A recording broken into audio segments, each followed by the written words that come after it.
प्रिय छात्रों, आइए हम लोग इस वीडियो में कुछ मुहावरों से वाक्य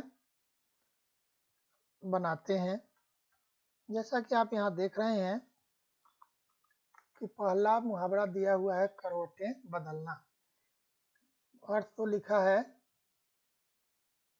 बेचैन होना, लेकिन इसका प्रयोग खास करके उस सेंस में होता है जब हमें रात में नींद नहीं आती है, किसी न किसी चिंता के कारण, किसी फिक्र के कारण, मन में किसी प्रकार का तनाव होने के कारण, या किसी विषय पर जब हम गहन चिंतन करते हैं, घोर मंथन करते हैं, तब जाकर के हमें नींद नहीं आती है और हमें एक बेचैनी सी महसूस होती है। उसी संदर्भ में हम करवटें बदलने करवटें बदलना मुहावरा का प्रयोग करते हैं। तो आइए यहाँ हम लोग एक वाक्य बनाते हैं इससे।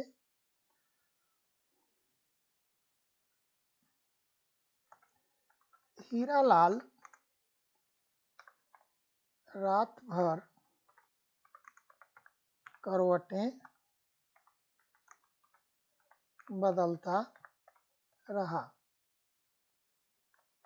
बस यही छोटा सा वाक्य बनाएंगे, हमारा अर्थ स्पष्ट हो गया। बस इतना ही से हमें मतलब नहीं है। हाँ, जब तक अर्थ नहीं स्पष्ट हो तब तक हमें दूसरा तीसरा उसका सप्लीमेंट्री सेंटेंस देते ही रहना चाहिए। लेकिन यदि छोटे से वाक्य में अर्थ स्पष्ट हो जाता है तो हमें दूसरा वाक्य उसके साथ ऐड करने की जरूरत नहीं है। काजल की कोठरी, हाँ, ये काजल की कोठरी खास में कहा जाता है बदनाम गलियों में आप रहेंगे या उधर से गुजरेंगे भी तो देखने वाले लोग आप पर शक करेंगे कि यह व्यक्ति उस गली से निकल रहा है या उस गली में जा रहा है, मतलब यह आदमी उसी तरह का है ना। तो उस सेंस में भी इसका प्रयोग होता है। और जैसे कुछ बुरे लोगों की एक मंडली है, बुरे लोगों की एक टोली है और आपका उस टोली के लोगों से मिलना जुलना, उनके साथ उठना बैठना है, तो यहाँ भी आपको कहा जाएगा कि आप काजल की कोठरी में जा रहे हैं। तो हम यहाँ वाक्य बनाएंगे बदनाम गलियों में जाना या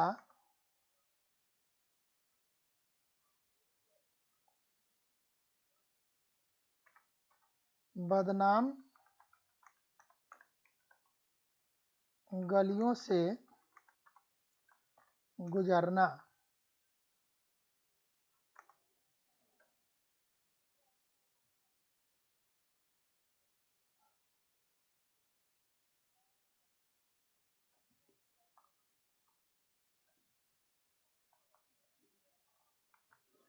बदनाम गलियों में जाना या बदनाम गलियों से गुजरना काजल की कोठरी है। अब यहाँ यह वाक्य बन गया और यह व्यवहारिक बात है। हालांकि आप लोग अभी इसको नहीं समझ पाएंगे और समझने की कोशिश भी मत कीजिए। मैं दूसरा वाक्य बना देता हूँ।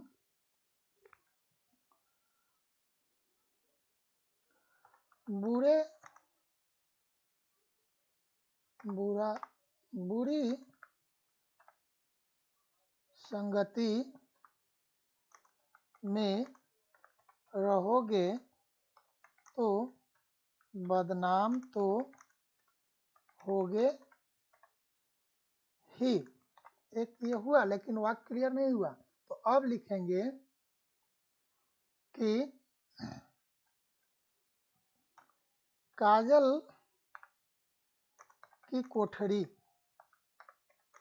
में जितने ही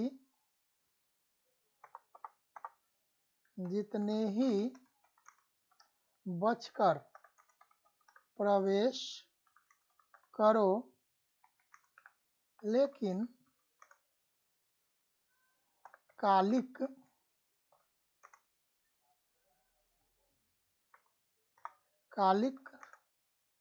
तो लगेगी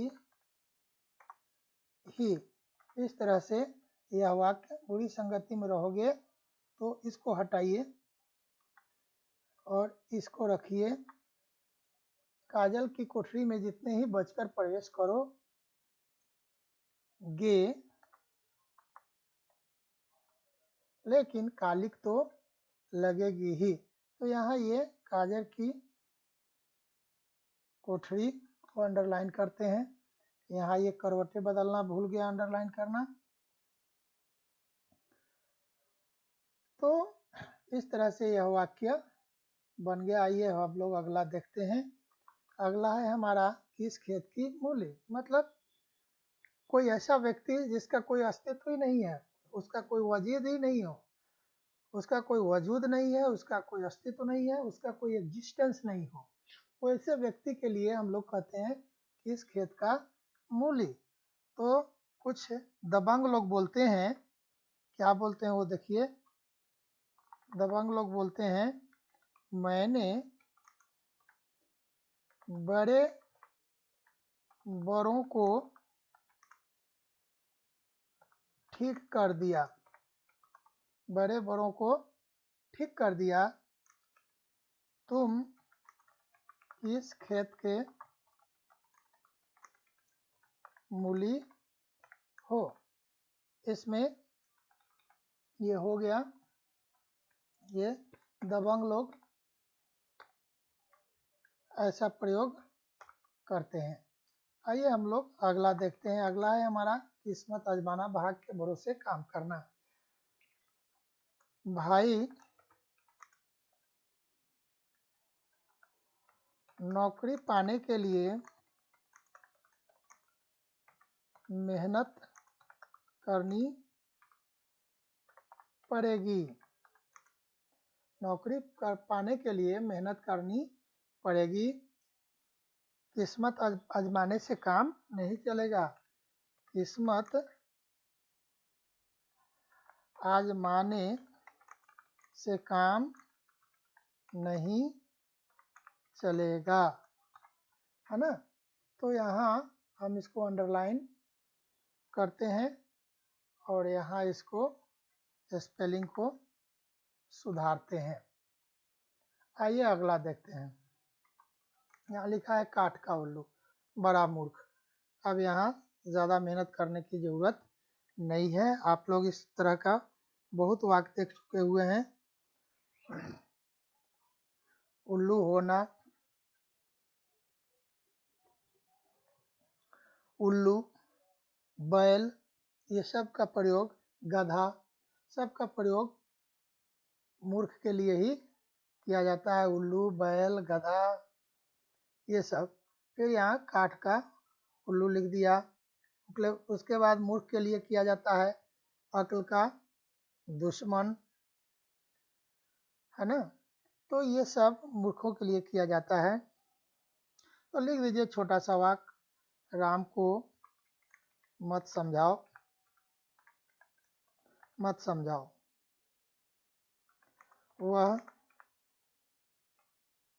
समझेगा नहीं। क्यों नहीं समझेगा? क्योंकि वह काठ का उल्लू है। इस तरह से हमारा वाक्य बन गया। आइए हम लोग अगला देखते हैं। कूप मंडूक। मंडूक मतलब होता है मेढक और कूप मतलब होता है कुआं, वेल। और उसमें जो मेढक फ्रॉग होते हैं वे उतनी ही दूर के बारे में जानते हैं। तो यह मुहावरा में प्रयोग होता है हम मनुष्यों के लिए जिनको लिमिटेड नॉलेज होता है। जिस प्रकार से कुआं में रह रहा मेढक कुआं से बाहर की दुनिया के बारे में कुछ नहीं जानता है, उसी प्रकार से कुछ व्यक्ति होते हैं जो किसी एक क्षेत्र में उन्हें नॉलेज होगा और उस क्षेत्र से बाहर उन्हें किसी प्रकार का नॉलेज नहीं होता है। तो हम लिखेंगे राम से विदेश नीति पर क्या बात करना। अब विदेश नीति वो तो दूर दूर की बात है, क्या करना, वह तो कूप मंडूक है। इस तरह से हमारा यह वाक्य हो गया। आइए हम लोग अगला देखते हैं। अगला है कुर्सी तोड़ना। देखते हुएगा बहुत सारे ऑफिस में नौकरी तो लोगों को मिल जाती है, लेकिन जिस काम के लिए उन्हें नौकरी दी जाती है, जिस काम को करने के लिए उन्हें रखा जाता है, वह काम नहीं करते हैं। ऑफिस जाएंगे, बैठेंगे, लेकिन काम नहीं करेंगे, तो उसको बोलते हैं कुर्सी तोड़ना, कुर्सी गर्म करना, है ना। तो हम यहाँ वाक्य बनाएंगे, आजकल सरकारी कर्मचारी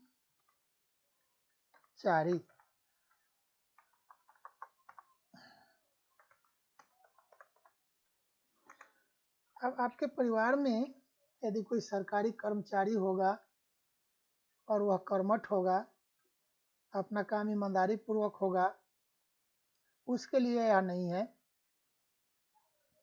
इसको बुरा मानने की जरूरत नहीं है। अधिकांश हैं ऐसे, उन कर्मचारियों के लिए इस मुहावरा का प्रयोग किया जाता है। अपने ऊपर लेने की जरूरत नहीं है। आजकल सरकारी कर्मचारी कार्यालय में केवल कुर्सी तोड़ते हैं। ये सिर्फ कुर्सी तोड़ते हैं, मतलब कोई काम नहीं करते हैं।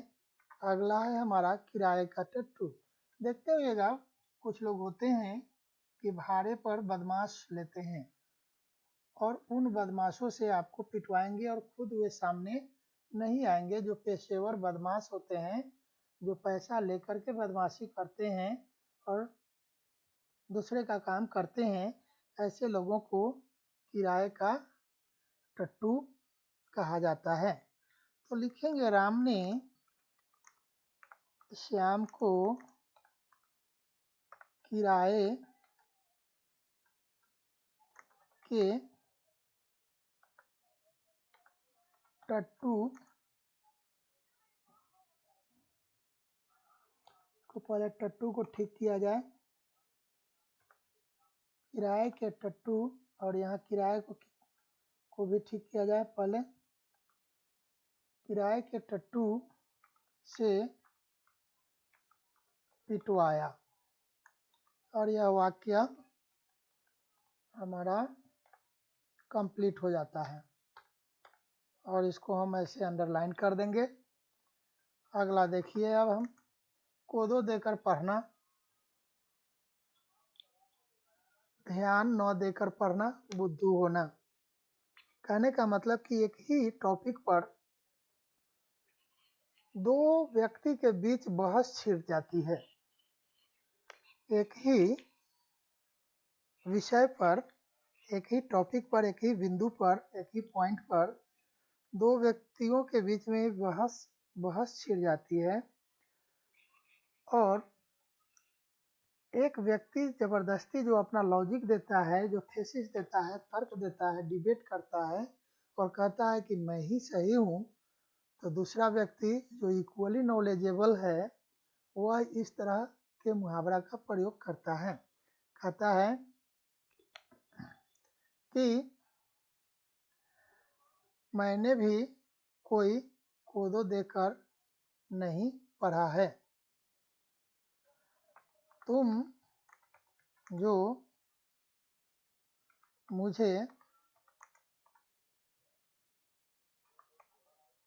बुद्धू समझ रहे हो, तुम जो मुझे बुद्धू समझ रहे हो ऐसा नहीं है। तुम जो मुझे बुद्धू समझ रहे हो ऐसा नहीं है। मैंने भी कोई कोदो देकर नहीं पढ़ा है। कहने का मतलब कि मैंने भी ध्यान दे करके ही पढ़ा है। अब यहाँ लिख रहा है कौड़ी के भाव बिकना। कोई ऐसी चीज हो जाती है जो बेकार हो जाती है, या कोई ऐसी चीज हो जाती है जो उसका बाजार में कोई मूल्य नहीं होता है, उसका कोई वैल्यू नहीं होता है। तो हम लिखेंगे, आजकल यह प्रैक्टिकल बात चल रही है, व्यवहारिक है। आजकल किसान की फसल मत लीजिए, अनाज लिखिए।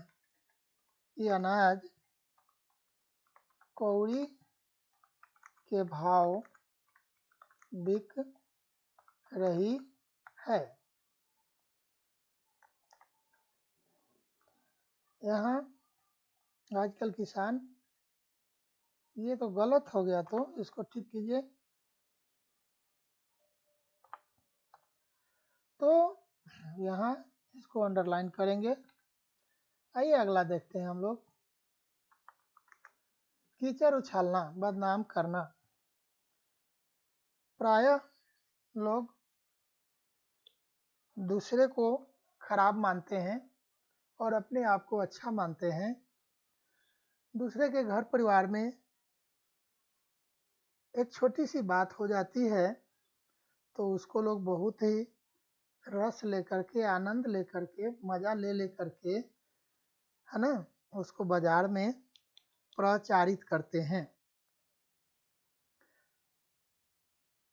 और बदनाम करते हैं। जबकि उससे बड़ी बड़ी गलतियां उनके परिवार में होती रहती है, बड़ी बड़ी गलतियां वह खुद करते रहते हैं, लेकिन दूसरे जब करते हैं तो उसको और बढ़ा चढ़ा करके इधर से उधर कहते हैं। दूसरे संदर्भ में फिर इसका प्रयोग करते हैं कि कोई व्यक्ति वैसा है नहीं, लेकिन हम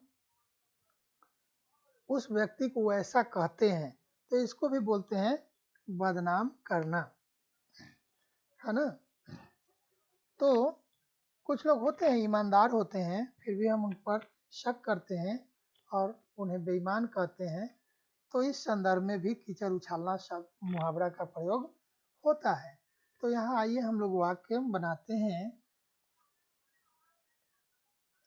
हमें दूसरों पर कीचड़ नहीं उछालना चाहिए। हमें दूसरों पर कीचड़ नहीं उछालना चाहिए। आइए अगला देखते हैं।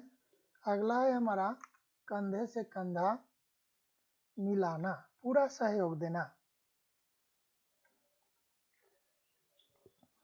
हमें अपने मित्रों के साथ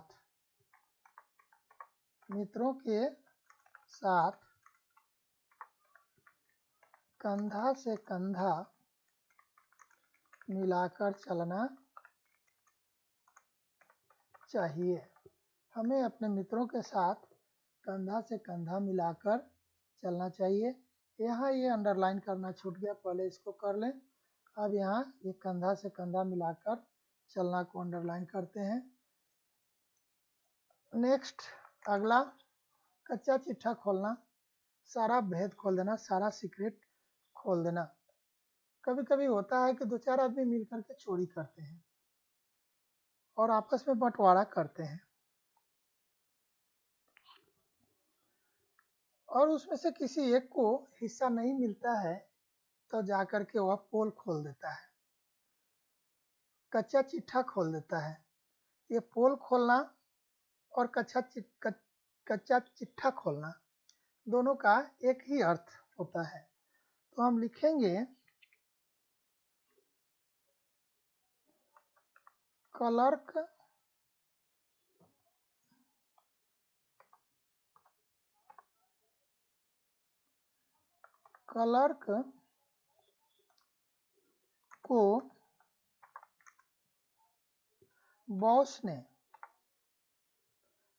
को बॉस ने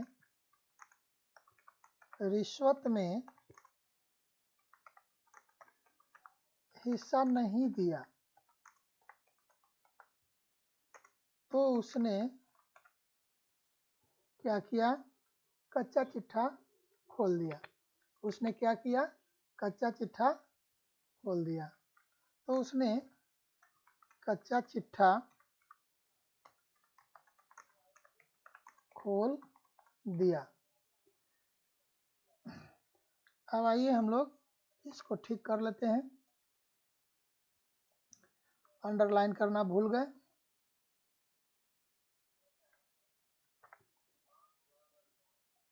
अगला देखते हैं, कलेजा मुंह को आ जाना, दुख होना। हॉस्पिटल में कभी कभी हम लोग विजिट करने जाते हैं, अपने बीमार सगे संबंधियों को देखने जाते हैं, और वार्ड में कुछ ऐसे भी मरीज होते हैं जो दुख से बहुत ही कराह रहे होते हैं, चित्कार कर रहे होते हैं, चिल्लाते होते हैं। तो उनके चित्कार को सुन करके हमें भी दुख होता है, हमारे दिल को भी लगता है। तो उस परिस्थिति में जो हमारा सिचुएशन होता है, हमारी स्थिति होती है, उसी को बोलते हैं कलेजा मुंह को आ जाना। तो आइए हम लोग इससे वाक्य बनाते हैं।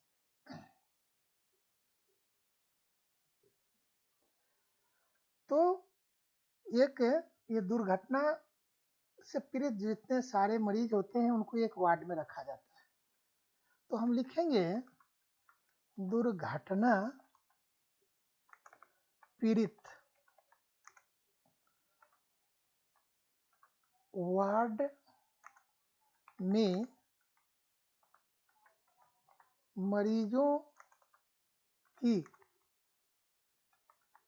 चित्कार सुनकर, दुर्घटना पीड़ित वार्ड में मरीजों की चित्कार सुनकर हमारा कलेजा मुंह को आ जाता है। अब इस तरह से ये हमारा वाक्य बन गया। अब हम लोग अगला देखेंगे। अगला है हमारा कलेजे का टुकड़ा। ये बहुत प्यारा, ये कलेजे का टुकड़ा, आंखों का तारा, गले का हार, ये सभी मुहावरों का एक ही अर्थ होता है। कलेजे का टुकड़ा, आंखों का तारा, गले का हार, सबका एक ही अर्थ होता है, बहुत प्यारा होना। तो लिखेंगे हर पुत्र अपनी माँ के कलेजे का टुकड़ा होता है। टुकड़ा का स्पेलिंग गलत हो गया, इसको हम लोग ठीक कर लें। कलेजे का टुकड़ा होता है। अब यहाँ लड़कियां कहेंगे कि सर आपने ये पुत्र का ही प्रयोग किया, क्या पुत्रियां कलेजे का टुकड़ा नहीं होती? तो दूसरा वाक्य बना लीजिए, हर संतान या हर औलाद अपनी माँ के कलेजे का टुकड़ा होती है। इस तरह से जब हम, अब ये देखिए फिर यहाँ